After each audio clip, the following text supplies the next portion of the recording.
ও আমাদের মারতে চায়নি, আমাদের সম্পত্তিও চায়নি, এ বাড়ির জামাইও হতে চায়নি।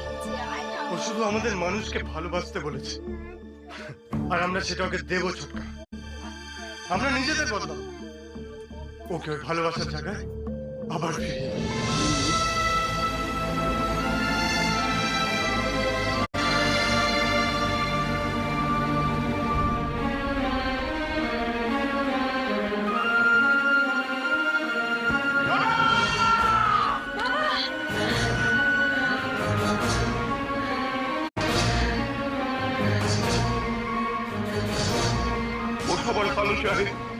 সবাইকে ভালোবাসতে চায়, ওর কোনো ক্ষতি করিস না, তাহলে আমরা ভালো হতে পারবো না, সবাই আমার মতো পঙ্গু হয়ে যাবে।